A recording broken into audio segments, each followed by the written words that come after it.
The city of Encinitas is planning to remove this protected bike lane that was built here outside San Dieguito Academy less than a year ago, and they'll replace it with an unprotected lane sandwiched between parked cars and traffic. The redesign of Santa Fe Drive here cost more than $4 million and created these protected lanes on either side of the road. But it also created these back-end parking spots that Mayor Bruce Ayler says are confusing for drivers. So first I'll start with the back end diagonal parking. Probably it's absolutely nobody likes it.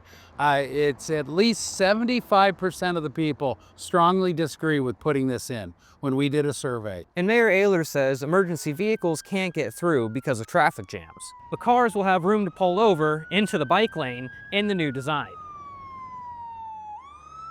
On Wednesday, the City Council approved the redesign of the redesign. They expect it'll cost more than $3 million. Mayor Ayler says it'll actually be safer for bike riders.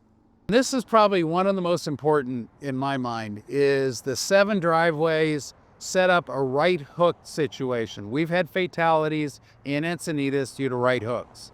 And what I mean by a right hook, to explain, is where the car wants to make a right turn, and rather than pulling over and blocking the bike path, which is what they should do, they should take control of the interference, the striped area, the green-white stripe area.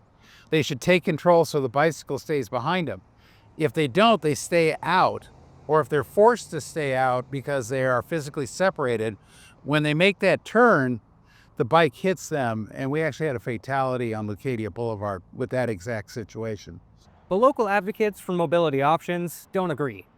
We know that for the vast majority of users, the 8 to 80 crew, which is, kids as young as 8, adults as old as 80, to make them feel protected and comfortable while riding on our busy city streets, they prefer protection and separation.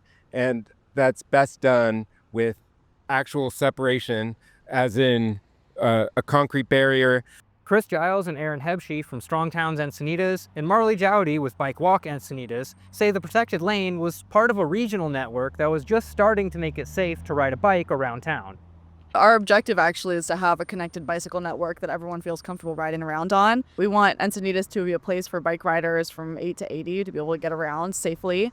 And it helps kind of reduce the barrier to entry of biking safely around Encinitas. Councilmember Joy Linz, who was the lone vote against the new configuration, said lots of people supported the protected lanes. At this special meeting, there were 121 pages of written public comment submitted, with over 90% supporting not wasting the taxpayer money and supporting just finishing and improving, or improve, not remove. Linz also said that $3 million could have gone to other important projects, like park upgrades or stormwater infrastructure. Ultimately, the council voted 4-1 to advance the new design. Jake Gatta, KPBS News.